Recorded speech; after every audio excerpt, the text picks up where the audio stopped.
La presse britannique revient sur cette passe d'armes, si j'ose dire. Preuve, le Guardian de ce matin, voilà la une du journal de centre-gauche qui dit en l'occurrence,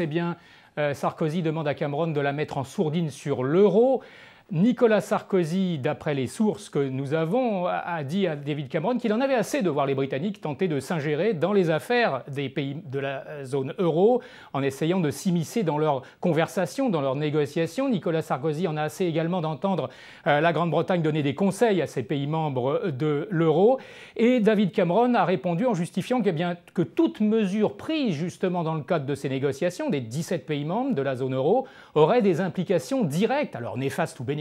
sur l'économie, sur l'industrie de la finance britannique. Et c'est vrai qu'ici, on a l'impression parfois que la Grande-Bretagne fait partie de la zone euro, tant les négociations, tant les sommets, comme celui de Bruxelles hier soir, sont suivis à la loupe par les médias. Ce que la Grande-Bretagne craint dans cette histoire, si vous voulez, c'est qu'en cas de réussite des pays de la zone euro pour sortir certains pays de la crise, ne se crée de facto, de fait, si vous voulez, un club sur le plan économique, monétaire et financier, un club des 17 qui laisserait en rade la Grande-Bretagne et beaucoup plus important qui laisserait en rade la City, la capitale financière de l'Europe, et ça aurait des conséquences peut-être néfastes sur l'industrie de la finance ici en Grande-Bretagne qui est la première industrie finalement du pays.